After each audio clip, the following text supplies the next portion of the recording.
Halo semua, Assalamualaikum warahmatullahi wabarakatuh. Selamat siang Miss Anita dan teman-teman semua. Kenalin, nama saya Muhammad Axel dari kelas KOM 278 SP dengan NIM 2311 0270 180. Hari ini saya ingin menjelaskan definisi dari PR atau Public Relation, mulai dari session 1 hingga session 6. Yang pertama, session 1, definisi Public Relation atau PR. Apa itu pengertian public relation? Public relation atau PR merupakan suatu proses komunikasi yang dimana proses komunikasi tersebut merupakan penyampaian informasi pokok kepada satu orang atau masyarakat luas lainnya. Lalu apa sih kegunaan dari PR?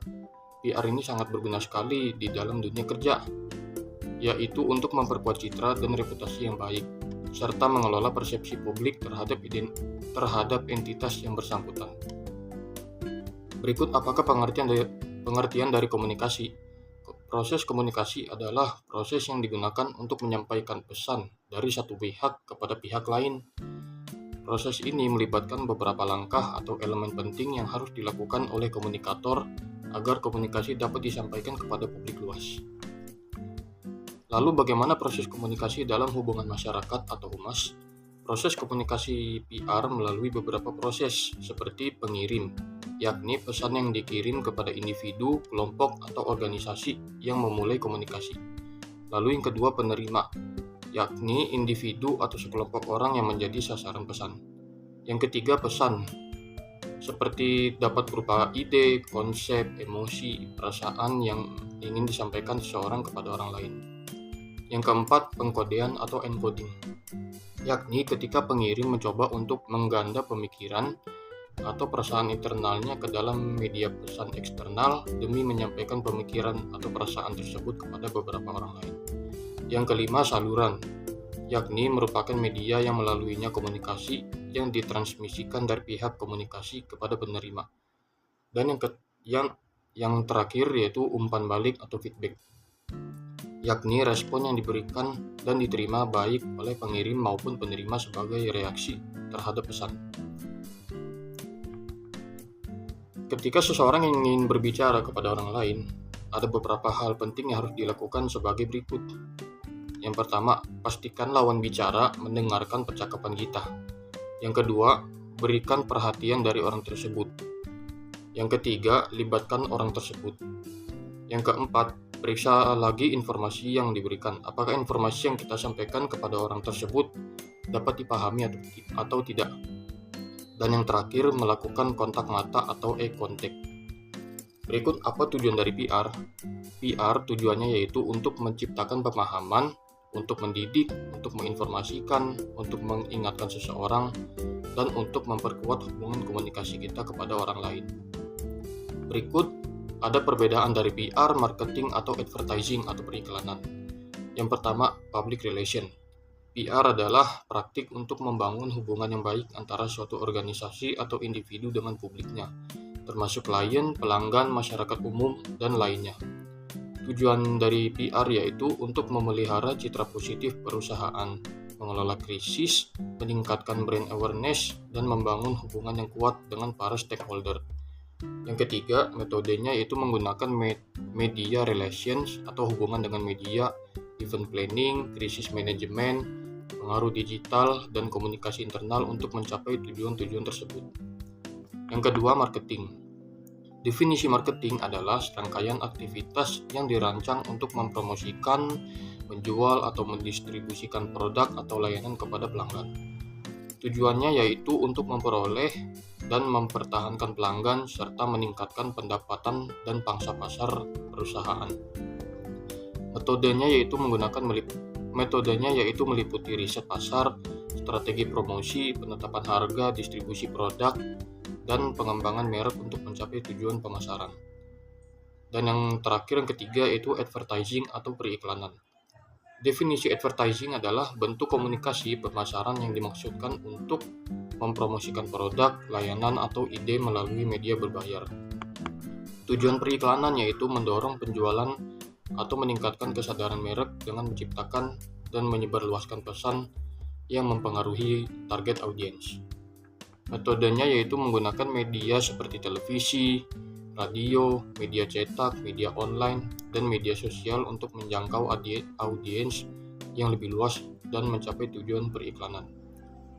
Perbedaan utamanya yaitu PR lebih fokus pada membangun hubungan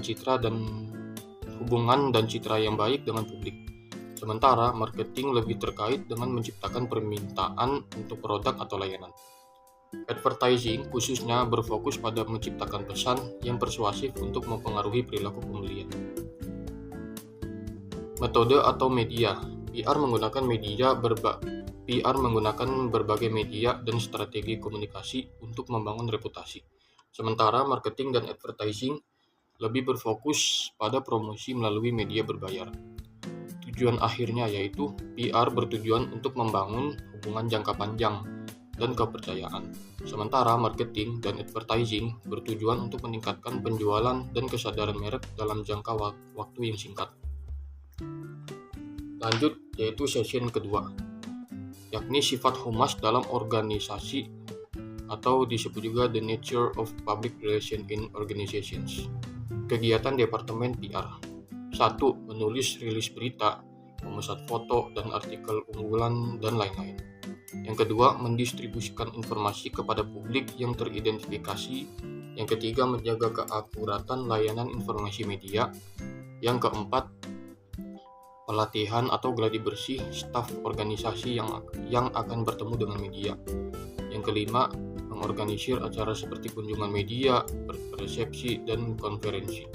Yang keenam, mengatur wawancara media dengan manajemen puncak.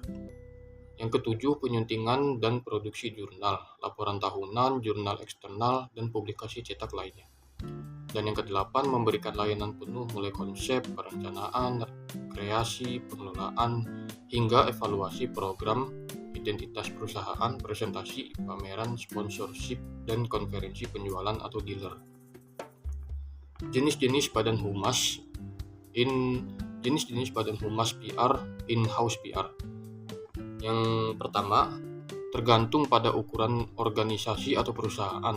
Hubungan masyarakat dapat dibentuk sebagai departemen atau divisi khusus yang menjalankan fungsi humas dan komunikasi. Yang kedua, biasanya terdiri atas sekelompok orang dengan pembagian yang berbeda-beda, baik berdasarkan tugas, jenis masyarakat, ataupun peranannya.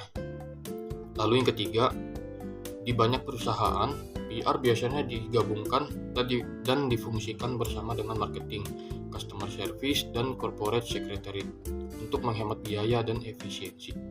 Dan yang keempat, dianggap hemat biaya dan efisien bila perusahaan memiliki aktivitas rutin yang berkaitan dengan operasional sehari-hari. Role in internal PR atau berperan dalam PR internal, yakni yang satu, manajer hubungan masyarakat, mengelola dan bertanggung jawab atas keseluruhan strategi dan taktik PR organisasi. Seorang manajer biasanya memiliki rencana tahunan yang berisi tujuan utama dan indikator kinerja utama yang harus dilaksanakan oleh stafnya. Yang kedua, pejabat atau pejabat hubungan masyarakat, yakni pelaksana strategi dan taktik yang menciptakan kampanye atau pesan terperinci untuk organisasi. Mereka bekerja sama dengan staf untuk memastikan bahwa program dilaksanakan sesuai dengan rencana besar. Yang ketiga, staf humas. Terdiri dari banyak peran di departemen tergantung pada penugasan tugas dan klien atau publik yang mereka tangani. Merekalah yang melakukan kontak eksternal, termasuk media dan menjadi penghubung antara fungsi humas dengan jangkauan kontak dan publiknya. Lalu ada External Public Relation Agency atau Badan Humas Eksternal. Yang pertama, perusahaan atau organisasi yang memerlukan perencanaan dan pendekatan tertentu, seperti kampanye dan penanganan isu, memerlukan PR eksternal atau agen PR untuk membantu mereka melaksanakan atau memperluas fungsi PR mereka. Yang kedua, PR eksternal seperti agensi terkadang dianggap menghabiskan banyak uang, namun hasilnya lebih terukur dan dapat diandalkan. Dan yang ketiga, jasa agensi PR Jasa agensi PR biasanya digunakan untuk proyek jangka pendek atau menengah dan memiliki proyek anggaran yang adil dalam beberapa kampanye atau perencanaan. Lalu PR eksternal, peran dan fungsinya. Peran PR eksternal yaitu untuk membekali manajemen klien dengan keahlian komunikasi dalam bentuk konseling dan keterampilan komunikasi aktif untuk kepentingan lebih lanjut organisasi klien. Fungsinya yaitu untuk memberikan sasaran kepada manajemen organisasi klien tentang cara yang paling hemat biaya dan efisien untuk mencapai strategi dan taktik komunikasi yang teridentifikasi dan untuk menerapkan strategi dan rencana taktis untuk mencapai tujuan tersebut. Lalu keuntungan dari PR internal yaitu ada 6. Yang pertama, memiliki kepentingan pribadi dalam keberhasilan organisasi. Lalu yang kedua, tidak merujuk atau jika perlu, hal ini relatif mudah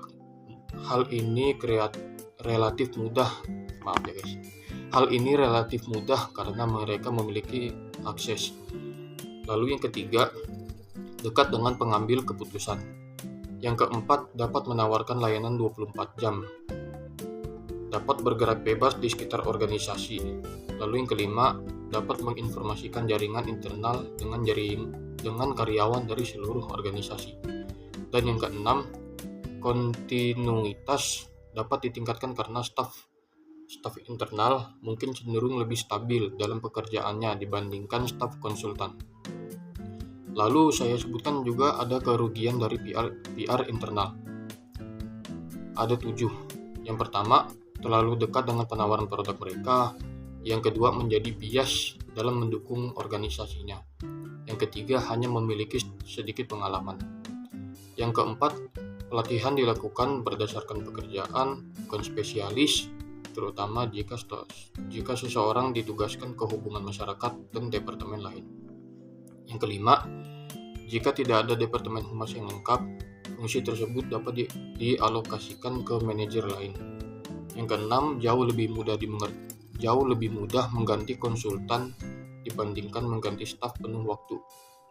Dan yang ketujuh, sulit untuk mendirikan departemen dengan ukuran yang tepat.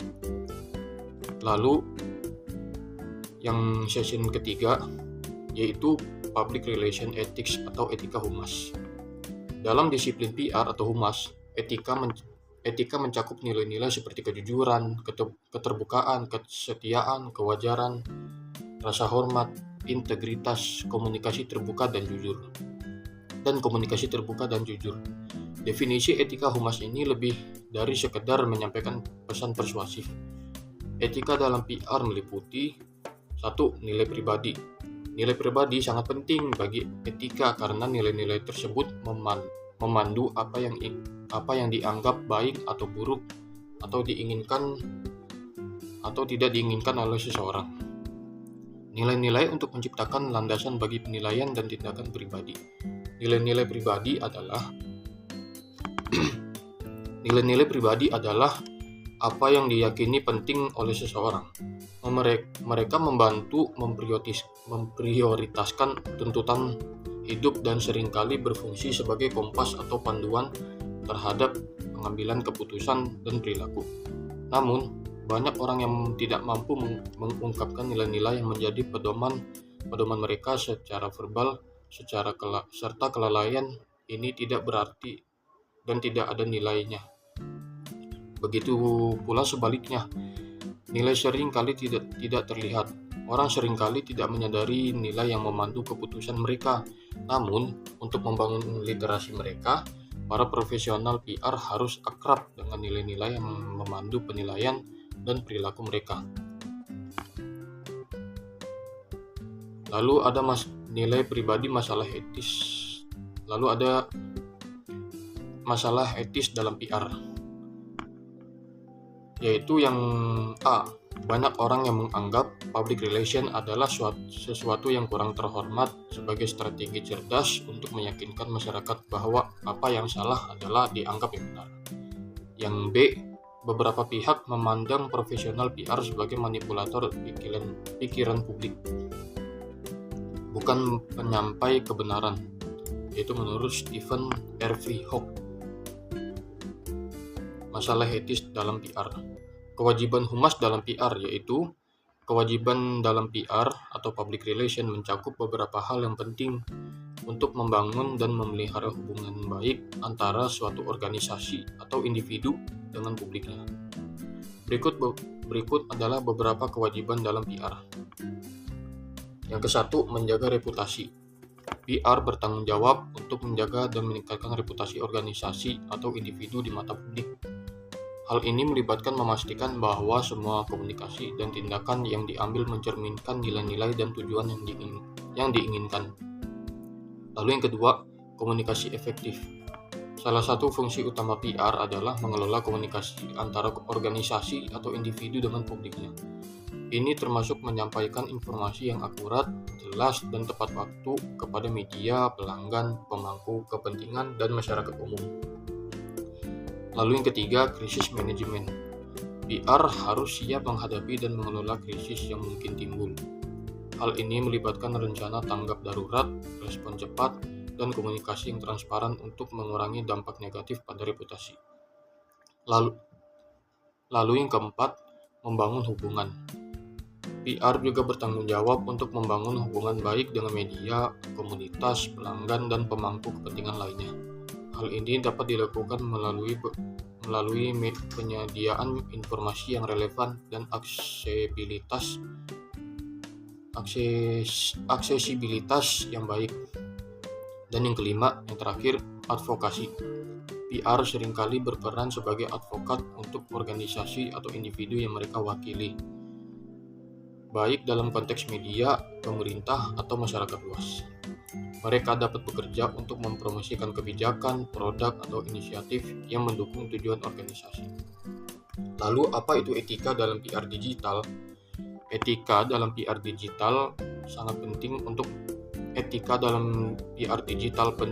memastikan bahwa praktik komunikasi dan interaksi online dilakukan secara profesional, bermartabat, dan bertanggung jawab. Berikut adalah beberapa prinsip etika yang relevan dalam PR digital. Yang 1, transparansi.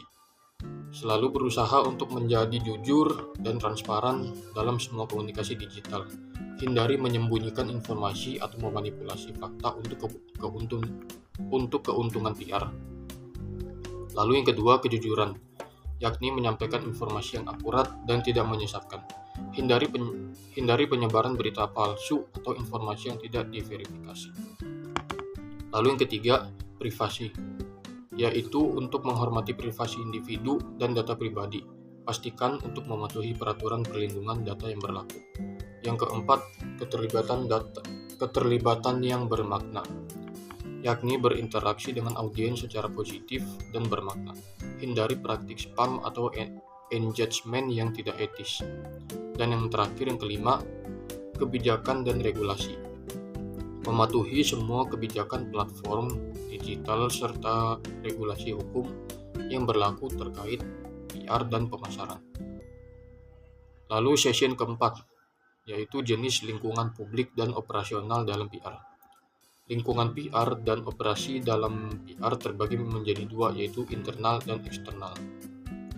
Yang satu, internal stakeholders, yaitu employees atau karyawan, manajer, dan owners. Dan yang kedua, external stakeholders, yaitu suppliers, society, government atau pemerintah, creditors, stakeholders, dan customer. Publik dalam organisasi meliputi masyarakat. Ada 8 publik dalam organisasi meliputi masyarakat, calon karyawan, pemasok, pasar uang, distributor, konsumen, dan pemimpin opini. Contoh pemimpin opini yaitu orang tua, guru, dokter, politisi, dan pembawa acara, jurnalis, dan penulis, selebriti atau influencer. Lingkungan operasi untuk hubungan masyarakat. Alat yang berguna untuk menganalisis situasi adalah SWOT, yaitu kekuatan, kelemahan, peluang, dan ancaman. Atau disebut juga strength, weakness, opportunity, dan threat. Staple, yaitu sosial dan budaya, inovasi teknologi, dan produk. persaingan ekonomi dan pasar, pendidikan, pelatihan, dan ketenaga kerjaan, politik, hukum, perlindungan lingkungan.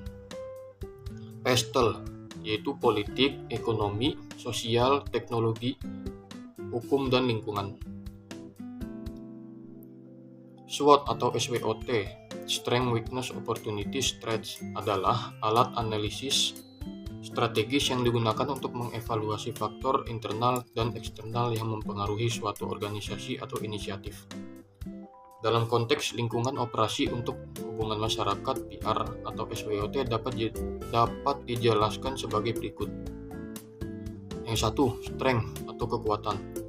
Kekuatan dalam PR meliputi memiliki tim yang terampil dan berpengalaman dalam komunikasi dan strategi PR, akses ke media dan jaringan yang luas, dan kemampuan untuk membangun hubungan yang kuat dengan berbagai stakeholder.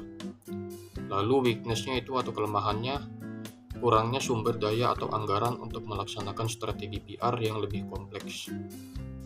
Yang kedua, keterbatasan dalam keterampilan atau pengetahuan tentang tren terbaru dalam PR.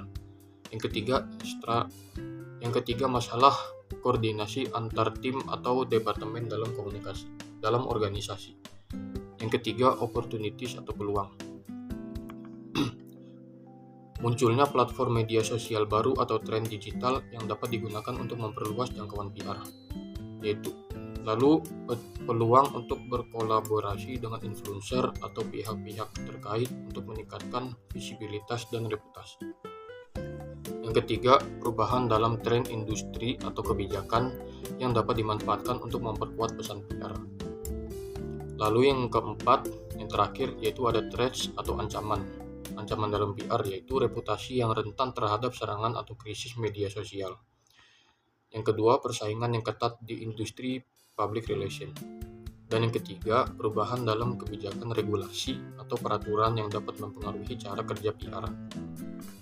Jenis utama kelompok referensi atau pemimpin opini. Grup utama, kecil dan sangat kuat, ada banyak interaksi. Contohnya keluarga tertutup. Lalu kelompok aspirasi, di mana anggotanya berperilaku untuk menunjukkan bahwa mereka adalah jenis orang tertentu. Contohnya seperti supporter tim sepak bola, klub Nokia, dan klub Avanza Xenia. Kelompok disosiatif.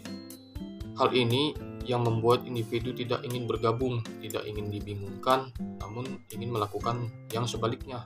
Contohnya seperti anonim di media sosial, sebuah grup atau forum di media sosial yang dimana anggota-anggotanya menggunakan nama samaran atau anonim sehingga tidak saling mengenal secara pribadi.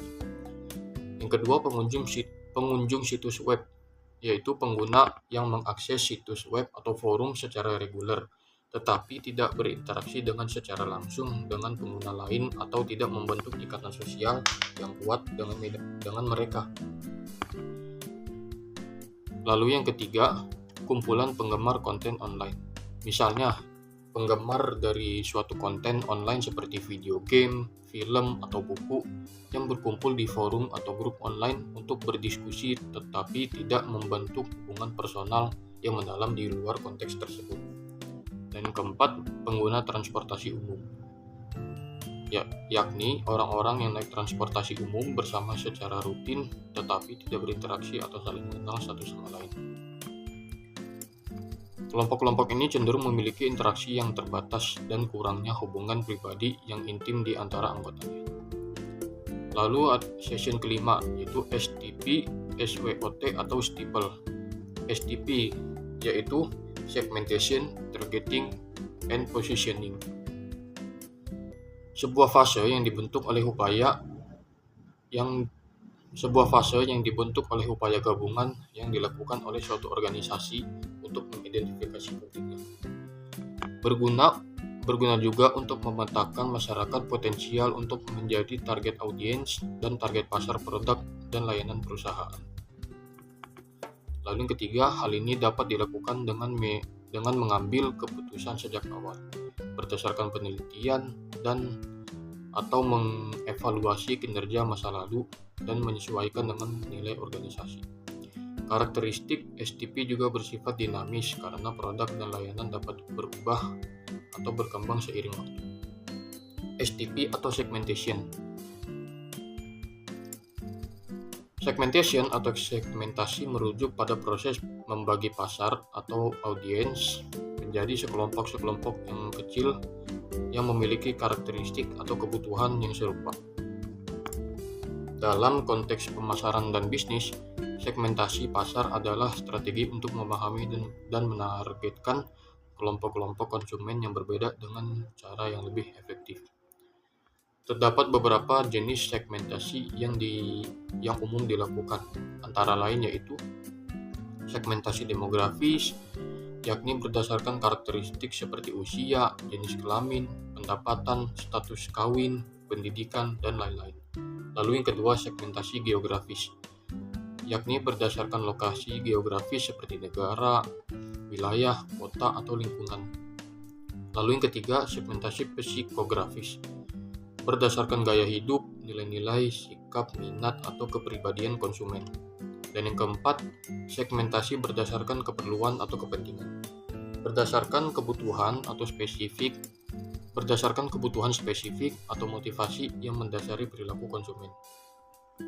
Segmentasi membantu perusahaan untuk lebih fokus dalam strategi pemasaran dan komunikasi mereka, karena memungkinkan mereka untuk menyampaikan pesan yang lebih tepat dan relevan kepada setiap segmen pasar yang berbeda. Dengan memahami perbedaan dalam kebutuhan, preferensi, dan perilaku konsumen, perusahaan dapat mengembangkan produk yang lebih sesuai, menyesuaikan harga, dan merancang kampanye pemasaran yang lebih efektif. Lalu yang kedua, targeting. Targeting dalam konteks umum merujuk pada proses atau strategi untuk menentukan audiens atau pasar yang spesifik untuk produk, layanan, atau pesan tertentu. Hal ini adalah langkah strategis yang digunakan dalam pemasaran, iklan, dan komunikasi untuk memastikan efektivitas dan relevansi pesan yang disampaikan kepada orang-orang yang paling mungkin tertarik atau membutuhkan apa yang ditawarkan. Dalam pemasaran digital atau periklanan online, targeting bisa lebih spesifik lagi dengan menggunakan data penggunaan seperti demografi, perilaku online, minat, atau lokasi geografis untuk menyampaikan pesan atau iklan kepada audiens yang tepat pada waktu yang tepat. Lalu target publik. Dalam konteks PR atau public relation, mengacu pada kelompok spesifik dari masyarakat atau publik yang ditujukan untuk menerima pesan atau informasi dari suatu organisasi atau perusahaan. Hal ini sering kali dikaitkan dengan upaya komunikasi strategis di mana tujuannya adalah untuk mempengaruhi persepsi, pendapat, atau perilaku dari kelompok-kelompok yang dipilih. Berikut adalah beberapa contoh target publik. Seperti 1. Konsumen, yakni kelompok ini mencakup individu atau rumah tangga yang membeli atau menggunakan produk atau layanan tertentu. Perusahaan mungkin mengarahkan upaya PR untuk membangun kesadaran merek, mempromosikan produk baru, atau meningkatkan kepuasan pelanggan. Lalu yang kedua, investor. Ini mencakup individu atau entitas yang memiliki investasi atau minat keuangan dalam organisasi. Perusahaan dapat mengarahkan komunikasi PR untuk membangun kepercayaan, menyampaikan kinerja keuangan, atau menjelaskan strategi pertumbuhan. Lalu yang ketiga, media. Kelompok ini terdiri dari media massa termasuk surat kabar, majalah, televisi, radio, dan media online. Tujuan komunikasi PR bisa termasuk mendapatkan liputan media positif, memberikan informasi terbaru, atau menanggapi isu-isu yang berkembang. Lalu yang keempat, pemerintah dan regulator. Hal ini melibatkan lembaga pemerintah atau regulator yang memiliki pengaruh signifikan terhadap operasi atau lingkungan bisnis perusahaan. Perusahaan bisa berusaha untuk membangun hubungan yang baik, mempengaruhi kebijakan publik, atau memastikan kepatuhan terhadap regulasi. Lalu yang kelima, komunitas, dan masyarakat. Kelompok ini termasuk warga lokal di mana perusahaan beroperasi. Perusahaan bisa mengarahkannya upaya PR untuk membangun dukungan komunitas, mengelola masalah lingkungan, atau menyumbang kepada kegiatan amal. Pentingnya menentukan target publik adalah untuk memastikan bahwa pesan atau informasi yang disampaikan sesuai dengan kebutuhan dan kepentingan dari kelompok yang dituju, sehingga mencapai dampak yang lebih besar dan efektif dalam upaya PR sebuah organisasi. Lalu apakah itu target market? Target market atau pasar sasaran adalah segmen dari pasar yang spesifik yang ditujukan oleh sebuah perusahaan untuk menawarkan produk atau layanan mereka. Hal ini adalah kelompok konsumen atau organisasi yang memiliki karakteristik, kebutuhan, dan preferensi yang serupa yang membuat mereka menjadi calon yang potensial atau tepat untuk produk atau layanan tertentu. Contohnya, seperti produk kesehatan dan kecantikan, mobil listrik, perangkat gadget, produk makanan organik, dan jasa keuangan. Lalu apa itu target audience? Target audience adalah sekelompok spesifik dari populasi yang menjadi fokus utama dalam pemasaran atau komunikasi produk, layanan, atau pesan. Mereka adalah orang-orang yang paling mungkin tertarik, membutuhkan, atau dipengaruhi oleh apa yang ditawarkan oleh suatu perusahaan atau organisasi. Contohnya seperti film Hollywood yang menargetkan penonton remaja hingga dewasa muda, khususnya mereka yang tertarik pada genre tertentu seperti aksi, fiksi ilmiah, atau komedi. Contohnya, film superhero seperti Marvel Studios cenderung menargetkan penonton yang terdiri dari penonton muda dengan minat dalam cerita yang penuh aksi dan efek khusus. Yang kedua, produk makanan cepat saji, aplikasi transportasi, pakaian olahraga, dan perangkat elektronik. Lalu positioning merujuk pada cara suatu merek atau produk ditempatkan di pikiran konsumen dalam kaitannya dengan persaingannya di pasar. Hal ini melibatkan strategi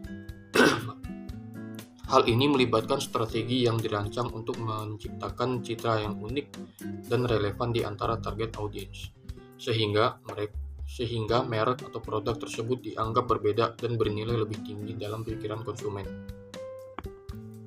Beberapa strategi positioning yang umum digunakan meliputi seperti positioning berdasarkan atribut, positioning berdasarkan harga, positioning berdasarkan penggunaan atau aplikasi. Lalu yang keempat, positioning berdasarkan keunikan atau keistimewaan. Dan yang kelima, positioning berdasarkan gaya hidup atau nilai-nilai. Tujuan dari positioning adalah untuk menciptakan persepsi yang jelas dan konsisten di antara konsumen target tentang apa yang membuat mereka atau layanan tersebut istimewa dan mengapa mereka harus memilihnya daripada pesaing lainnya. Dengan demikian, positioning menjadi salah satu elemen penting dalam strategi pemasaran yang membantu menciptakan diferensiasi dan mempengaruhi keputusan pembelian konsumen. Lalu ada juga kegagalan dalam berkomunikasi dengan target audiens dalam hubungan masyarakat atau PR. Yang satu, kesalahpahaman atau penafsiran salah. Pesan yang disampaikan dapat disalahpahami atau ditafsirkan secara tidak tepat oleh audiens target. Hal ini bisa terjadi karena pesan yang tidak jelas atau terdapat kebingungan dalam penyampaian informasi. Lalu yang kedua, kegagalan memahami target audiens. Jika PR tidak memahami secara mendalam siapa target audiens mereka mungkin akan gagal dalam menyampaikan pesan dengan cara yang relevan atau menarik bagi target audiens tersebut. Lalu yang ketiga, kegagalan mengatasi isu-isu sensitif atau kontroversial, yakni ketika PR harus menangani isu-isu yang sensitif atau kontroversial, kesalahan dalam komunikasi bisa berdampak besar. Hal ini dapat mengarah pada perasaan negatif dari audiens atau bahkan krisis reputasi. Lalu yang keempat, kegagalan dalam mengelola krisis. PR yang tidak siap menghadapi merespon krisis dengan cepat dan efektif dapat mengalami kegagalan komunikasi yang signifikan. Hal ini dapat merusak citra merek mereka atau organisasi secara serius. Dan yang kelima, kegagalan dalam menyesuaikan pesan. PR yang tidak dapat menyesuaikan pesan mereka dengan kebutuhan atau nilai-nilai dari target audiens dapat mengalami kegagalan dalam menarik perhatian atau memahami audiens. Yang B, SWOT, Strength, Weakness, Opportunities, dan Threats, yakni alat yang berguna untuk menganalisis situasi internal dan eksternal dalam perusahaan. Analisis SWOT adalah alat manajemen strategis yang digunakan untuk mengidentifikasi faktor internal dan eksternal yang mempengaruhi kinerja sebuah perusahaan. Seperti kekuatan atau strength. Ini adalah keunggulan internal dari perusahaan yang memberikan keunggulan kompetitif. Kekuatan dapat berupa sumber daya yang kuat, keahlian khusus, atau aset yang berdaya. Yang kedua, kelemahan atau weakness. Ini adalah faktor-faktor internal yang dapat membatasi atau menghambat kinerja perusahaan. Kelemahan bisa berupa kurangnya sumber daya, keterbatasan dalam infrastruktur, atau kekurangan dalam manajemen. Yang ketiga, peluang atau opportunities. Ini adalah faktor-faktor eksternal yang dapat dimanfaatkan oleh perusahaan untuk menciptakan nilai tambah. Peluang bisa datang dari tren pasar, perkembangan teknologi baru, atau perubahan regulasi yang menguntungkan. Dan yang terakhir, ancaman atau threats. Ini adalah faktor-faktor eksternal yang dapat mengancam keberhasilan perusahaan. Ancaman bisa berupa persaingan intensif, perubahan kebijakan pemerintah, atau risiko ekonomi.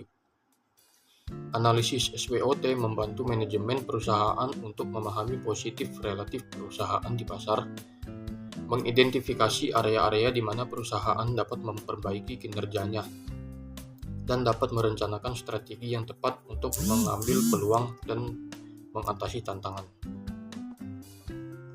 Lalu yang C, Steeple atau Steeple. Steeple adalah sebuah kerangka kinerja analisis lingkungan yang digunakan dalam manajemen strategis untuk memahami faktor-faktor eksternal yang dapat mempengaruhi sebuah organisasi atau perusahaan. Steeple memiliki singkatan yang memiliki beberapa arti yang berbeda, yakni sosiokultural atau sosiokultural. Ini mencakup faktor-faktor budaya, nilai, norma, demografi, dan perubahan sosial yang mempengaruhi organisasi. Contohnya termasuk tren gaya hidup, preferensi konsumen, dan nilai-nilai masyarakat. Lalu yang kedua, teknologikal atau teknologi. Ini melibatkan inovasi, perubahan teknologi, penemuan baru, dan penggunaan teknologi dalam industri atau pasar yang relevan.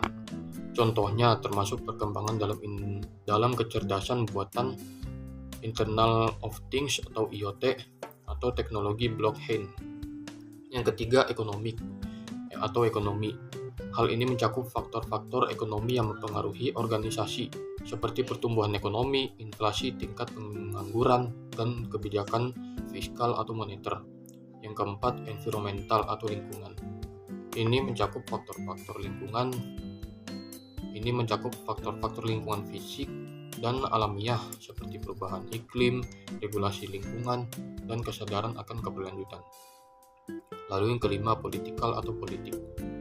Hal ini mencakup faktor-faktor politik, hukum, dan regulasi yang dapat mempengaruhi organisasi, seperti kebijakan pemerintah, stabilitas politik, dan perubahan dalam regulasi industri. Yang keenam, legal atau hukum. Ini mencakup aspek-aspek hukum yang relevan, termasuk peraturan pemerintah, kepatuhan hukum, dan perubahan dalam regulasi atau kebijakan hukum. Dan yang ketujuh, etikal atau etika. Dalam beberapa versi, ada tambahan dimensi etikal yang mencakup pertimbangan etikal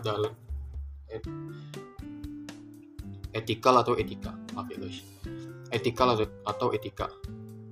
Dalam beberapa versi Stifel ada tambahan dimensi etikal yang mencakup pertimbangan etika dan tanggung jawab sosial perusahaan atau CSR yang semakin penting dalam pengambilan keputusan strategis. Stifel membantu organisasi untuk mengevaluasi dan memahami lingkungan eksternal mereka secara komprehensif, sehingga mereka dapat merancang strategi yang lebih adaptif dan responsif terhadap perubahan-perubahan ini. Dengan mempertimbangkan setiap dimensi ini, perusahaan dapat mengidentifikasi peluang-peluang baru, menghadapi tantangan, dan mengurangi risiko yang terkait dengan lingkungan eksternal mereka. Lalu yang terakhir, session 6. Statutory Law and Code of Conduct atau hukum-hukum dan kode etik. Statutory Law atau hukuman perundang-undangan. Statutory Law adalah istilah hukum yang merujuk pada hukum yang dibuat oleh badan legislatif, seperti parlemen atau kongres. Hukum tersebut disebut juga dengan istilah legislatif atau undang-undang. Statutory law merupakan jenis hukum tertulis yang terdiri dari peraturan-peraturan yang diterapkan dalam bentuk undang-undang oleh badan legislatif yang berwenang. Ciri-ciri dari statutory law meliputi: 1. Sumbernya, yakni statutory law berasal dari proses legislatif di mana undang-undang diperkenalkan, dibahas, disetujui, dan disahkan oleh badan legislatif yang berwenang. Biasanya, proses ini melibatkan pembahasan, amandemen, dan pengesahan berdasarkan prosedur yang ditetapkan. Lalu yang kedua ada cakupan, yakni undang-undang tersebut berlaku secara luas untuk seluruh yurisdiksi atau wilayah hukum yang diatur oleh badan legislatif yang bersangkutan. Ini dapat mencakup undang-undang nasional, undang-undang regional, atau undang-undang lokal, tergantung pada tingkat yurisdiksi yang relevan. Lalu yang ketiga, statutory law mengatur berbagai aspek kehidupan, termasuk tetapi tidak terbatas pada peraturan hukum pidana, hukum perdata, hukum pemburuan, hukum lingkungan, dan banyak lagi lainnya. Undang-undang ini mempengaruhi perilaku dan kewajiban warga negara serta berbagai entitas hukum di dalam yurisdiksi yang bersangkutan. Dan yang keempat, otoritas. Hukum ini memiliki kekuatan hukum dan mengikat. Artinya, mereka memiliki kekuatan untuk mengatur perilaku dan dapat ditegakkan melalui sistem peradilan atau lembaga penegakan hukum yang relevan. Yang B, Code of Conduct atau kode etik, yaitu seperangkat peraturan dan pedoman yang disiapkan oleh para anggota pengurus suatu badan profesional yang bertujuan untuk mengendalikan dan mengatur perilaku anggota tersebut. Tujuan dari Code of Conduct ini adalah untuk mempromosikan perilaku yang etis, integritas, dan profesionalisme dalam kegiatan organisasi atau profesi tersebut.